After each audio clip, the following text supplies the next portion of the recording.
우리가 흔히 하는 말 중에 애비보다 자식이 훨씬 낫다 이런 말을 자주 할 때가 있어요. 근데 이 말은 나쁜 말이 아니죠.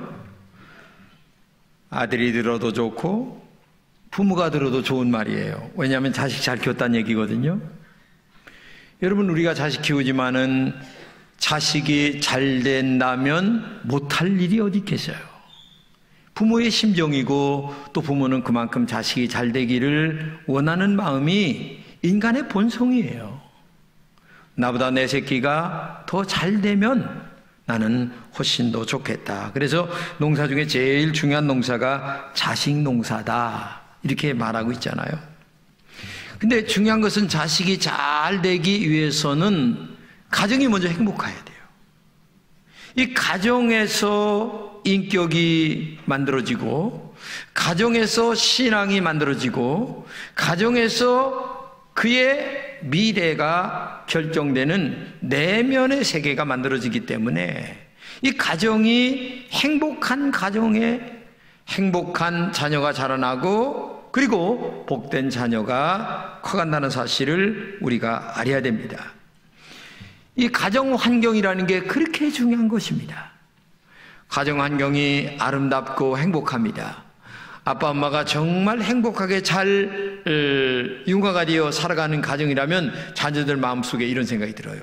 나도 나중에 커서 우리 아빠 엄마 마냥 저렇게 행복한 가정 만들었으면 좋겠다 그런 생각을 갖게 되는데, 만약에 반대로 계속 문제가 있는 가정이라고 생각한다면 에이, 내가 왜 이런 가정에서 태어나서 이렇게 마음속에 생각을 갖지 않을 수 없는 것이 인간의 생각이에요. 그렇기 때문에 오늘도 여러분과 제가 인생 살아가는 데 있어서 우리의 가정이 얼마나 행복한가를 정말 알아야 되고 그 행복을 위해서 정말 희생하고, 그래서 그 우리의 자녀들이 행복한 부부를 보면서 인격적으로 잘 자라나는 그런 그 은혜가 있을 때에 정말 우리의 자녀들의 미래가 복되게 될 줄로 믿습니다. 실제 미국에서 있었던 일입니다. 어느 여자분이 결혼을 2번 실패합니다. 마음에 많은 상처를 받았는데 할 수 없이 3번째 결혼을 하는데 3번째 남편에게도 폭행을 당합니다. 그래서 할 수 없이 가정을 깨게 됐는데 그 여인에게 그때 생긴 마음이 뭐냐면 누구든 믿어도 안 된다. 누구든 사랑해도 안 된다. 이런 생각이 가득하다 보니까 그 여인에게 낳은 첫째 아들 하나가 있었는데 13살이었어요. 근데 그 아들에게 매일 그 얘기를 하는 거예요. 누구든 믿어도 안 된다. 누구든 사랑해도 안 된다. 그러면서 아들에게 애정도 주지 않고 또 아들은 엄마에게 애정도 받지를 못합니다. 그런 불행한 가정 속에 한 아이가 자라나게 됐는데 나중에 고등학교를 다니는데 패싸움을 하다가 결국은 퇴학당합니다. 그리고 결국은 나중에 군대를 갔는데 군대에서도 불명예 제대를 합니다. 그리고 나중에 유럽으로 건너갔는데 거기서도 제대로 어떻게 살았는지 모르겠지만 여인 하나를 데리고 들어와요. 미국으로. 근데 이 가정이 불행하니까 행복한 가정이 안 되는 거예요. 그래서 부부싸움을 매일 하는데 어느 날 술을 잔뜩 먹고 $78를 가지고서 아내 앞에 내놓은, 내가 이거 당신을 사랑하니까 주는 건데 정말 사고 싶으면 사라. 화딱지가 나는 이 아내 여인은 이 $78를 방바닥에다가 던지면서 이게 돈이냐? 그때 이 친구가 우라통이 터져서 밖으로 뛰쳐나갑니다. 그리고 숨겨뒀던 총 한 자루를 들고 자기가 얼마 전 출근하던 빌딩 꼭두배기로 올라갑니다. 그리고 그 이튿날 낮 12시가 됐을 때에 방아쇠를 당기는데 놀랍게도 1963년 11월 22일 그의 청구에서 유명한 정치인 하나가 죽는데 그게 누구냐? 케네디 대통령이었습니다. 이 사람이 바로 케네디의 죽음을 몰고 온 오스왈드라고 하는 친구의 이야기입니다. 가정이 불행하다 보니까 인격이 잘못되고, 인격이 불행하다 보니까 대통령을 죽이는 일을 서슴지 않고 하는 거예요. 이게 어디서 만들어지느냐? 가정에서 만들어지는 거예요. 이런 사건이 일어난 후에 미국의 정신의학자인 제임스 답슨이라고 하는 사람은 이 건에 대해서 이렇게 얘기합니다. 가정의 비극이 우리 사회의 커다란 비극을 초래한다. 이것은 사랑받지 못한 어머니와 사랑받지 못한 아들이 저지른 역사적인 비극이다. 오스왈드가 케네디를 죽인 것이 아니라 사랑이 없는 가정이 대통령을 죽였다. 맞는 얘기죠. 만약에 그 가정에 사랑이 있어서 부모에게 사랑을 받고 사랑을 뜨겁게 느끼며 자라난 오스왈드였다면 사람을 죽이겠어요? 그런 일이 일어날 수가 없는 거죠. 그렇습니다. 한 가정의 불행과 그리고 사랑하지 못한 이 아이의 미래에 그 얼마나 불행이 있는가를 우리가 알아야 돼요. 그렇기 때문에 이 가정의 행복이 얼마나 중요한가를 알아야 돼요. 우리의 자녀들이 가정의 텃밭에서 사랑의 열매를 따먹고, 그리고 가정이라고 하는 이 맛있는 열매를 따먹으면서 행복을 느끼면서 공부도 열심히 하고 미래를 향하여 꿈과 비전을 심어가는 이런 가정 속에서 자녀들이 됐을 때에 그 자녀들이 국가의 큰 그릇이 될 수 있는 그런 동량이 되는 것 아니겠습니까? 근데 가정이 매일 부부지간에 싸우고 앉았어요. 욕만 합니다. 그러면 그 아이의 인격이 어떻게 되겠어요? 잘못되게 되는 거예요. 오늘 본문의 이야기가 뭔 줄 아세요? 한나라는 여인이 있었습니다. 근데 가정을 이뤘는데 아기를 낳질 못해요. 이게 뭐 아기 낳는 게 한인데 낳지를 못하니까 궁세 끝에 한 게 뭐냐면은 두 번째 부인을 얻는 거예요.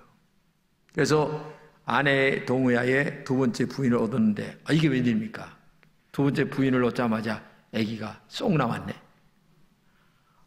그런데 지혜로운 여인 두 번째 부인 같으면 괜찮은데 이 미련한 분인나가, 이름이 분인나요.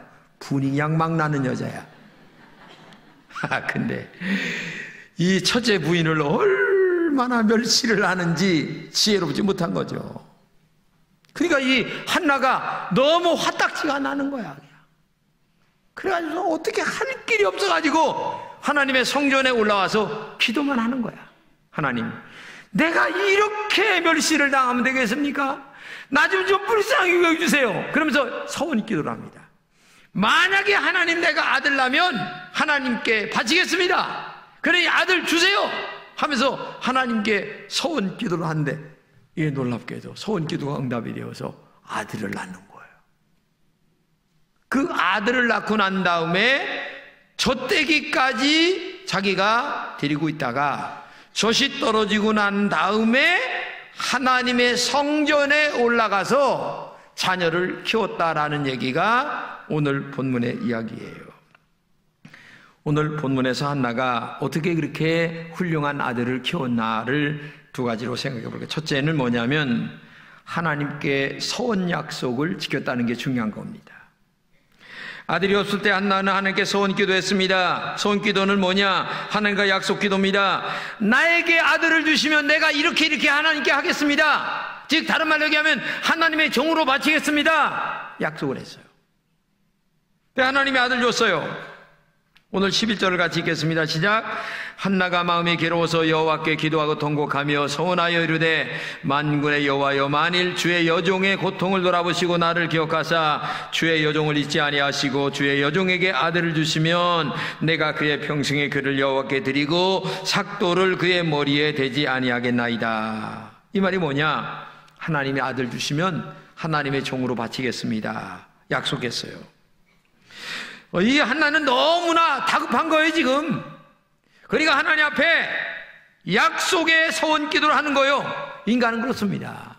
너무나 다급하고 급할 때에는 별짓을 다 하죠. 신앙인은 제일 중요한 게 하나님께 서원 기도하는 거예요. 근데 이 서원 기도는 함부로 해도 안 되고 했으면 꼭 갚아야 되는 거예요. 근데 중요한 것은 이 한나가 소원 기도를 하고 젖을 떼자마자 하나님의 성전에서 자녀를 키웠다는 게 중요한 거예요. 그러니까 한마디로 얘기하면 소원 기도를 하고 나서 소원 기도를 약속을 지켰다는 게 중요한 거죠.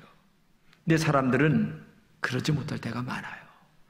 급하고 힘드니까 소원 기도합니다. 소원이 이루어졌습니다.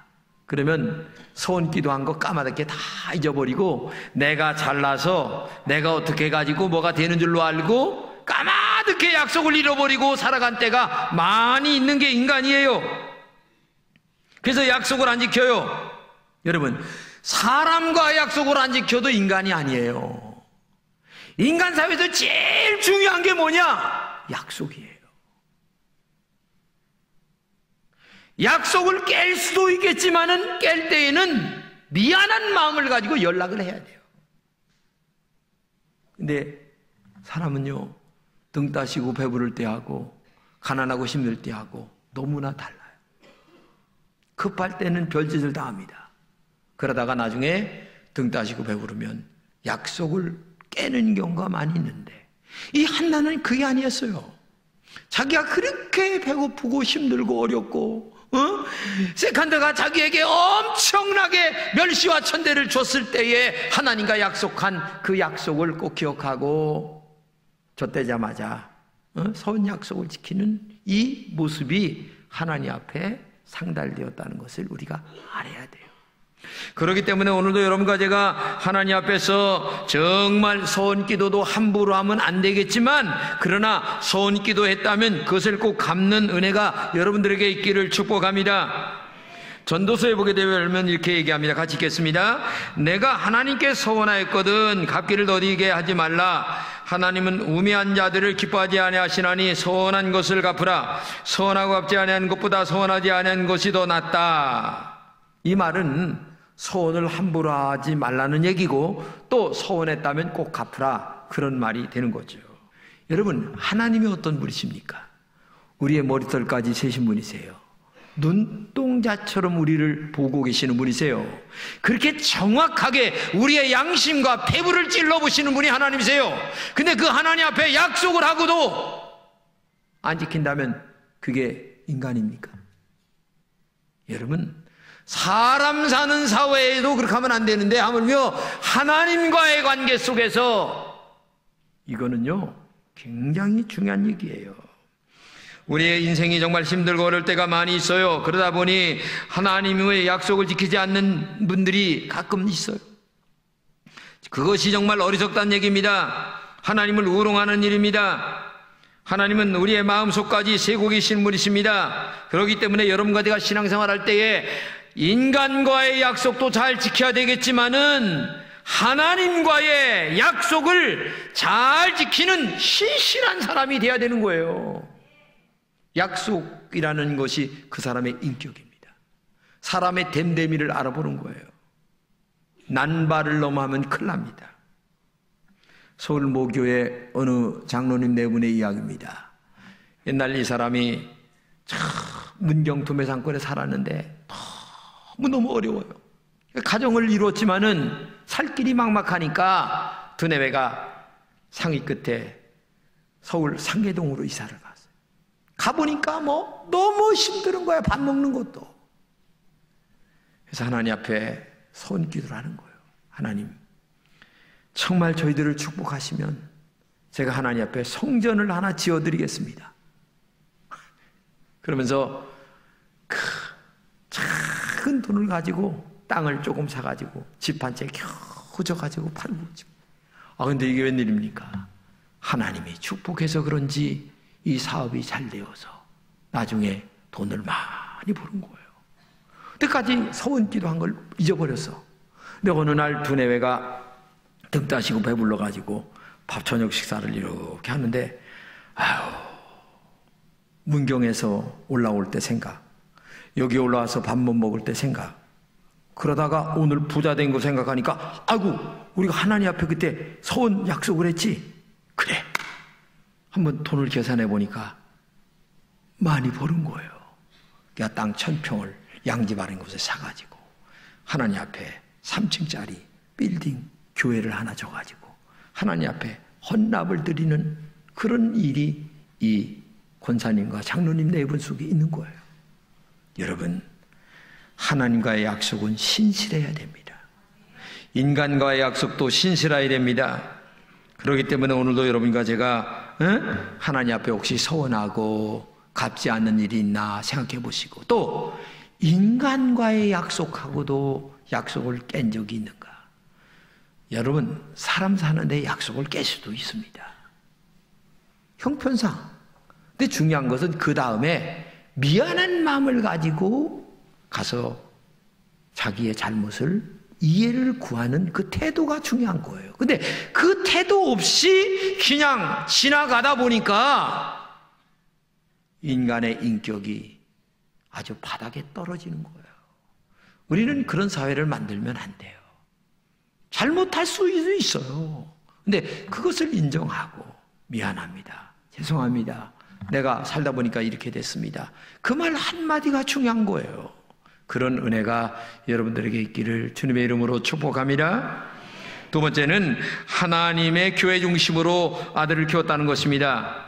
교회 중심이라고 하는 말은 살아가는 삶의 바운다리가 하나님의 교회 중심, 즉 말씀 중심, 기도 중심, 그리고 날마다 좋은 인간관계를 맺으며 살아간다는 얘기입니다. 사람이 무엇과 가까워지느냐에 따라 그 사람의 인격이 형성되는 거예요. 부정적인 사람과 계속 가까이 살아보세요. 그 사람도 부정적인 사람이 되는 거예요. 그러나 긍정적인 사람과 계속 가까이 해보세요. 긍정적인 사람이 되는 거예요.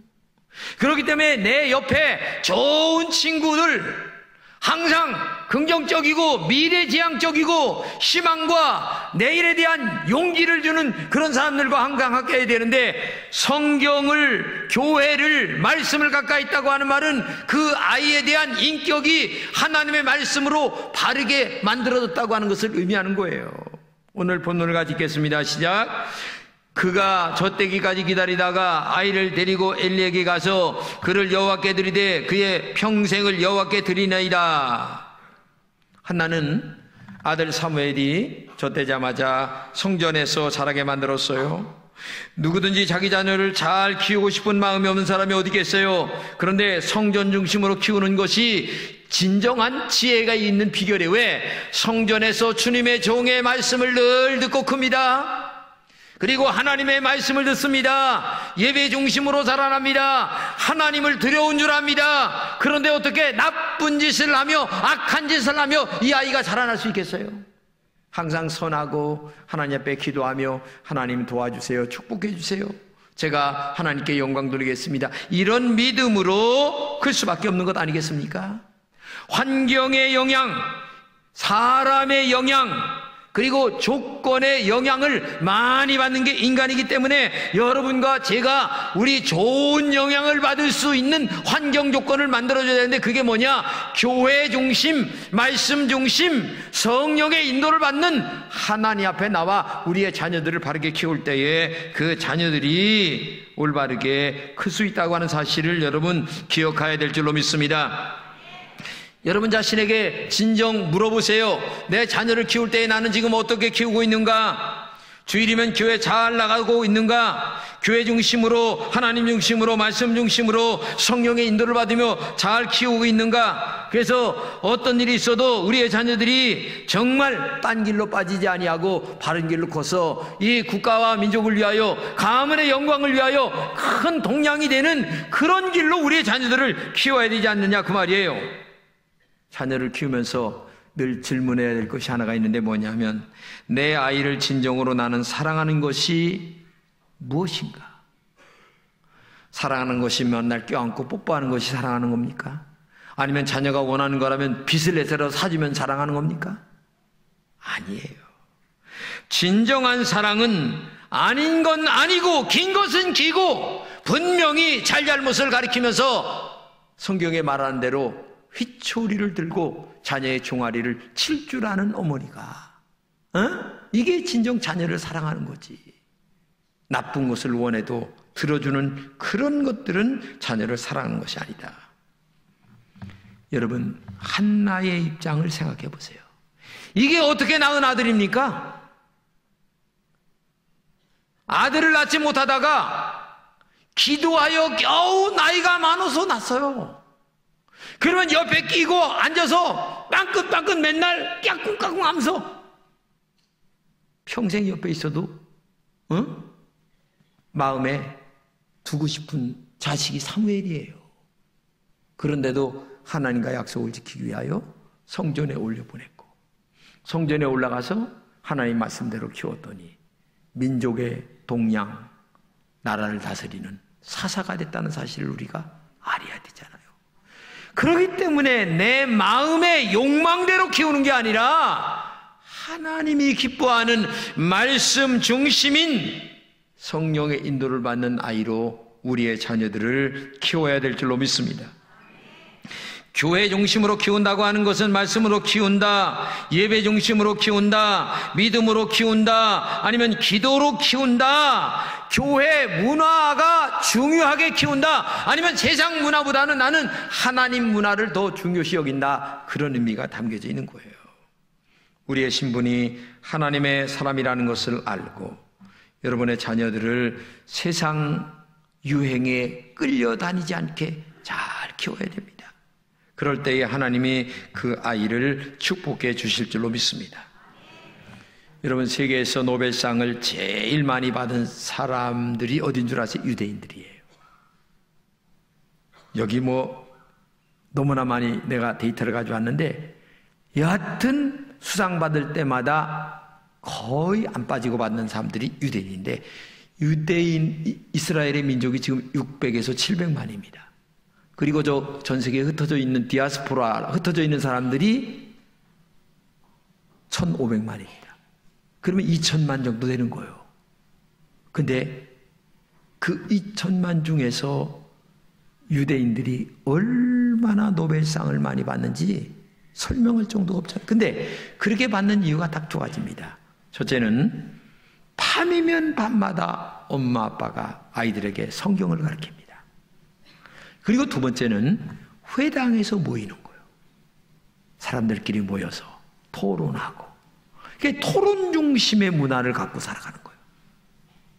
주입식이 아니라 어려서부터 토론을 중시하셔. 근데 그 토론 중심으로 모인 회당과 그 다음에 성경 말씀을 2000년 동안 나라를 잃어버렸지만 버리질 않아요. 근데 2000년이 지난 후에 이스라엘이라는 나라가 독립이 되고 지금 전 세계적으로 이스라엘을 따라갈 나라가 없어요. 이게 어디서 시작되느냐? 하나님 말씀의 쉐마 교육, 즉 들으라. 뭘 들어? 하나님 말씀을 들으라. 이거를 계속 반복하여 가르치는 거예요. 그랬더니 그 아이들이 잘못된 곳으로 빠지지 아니하고 훌륭한 사람으로 자라나게 됐다는 거죠. 저는 여러분의 자녀들이 정말 잘 되기를 원합니다.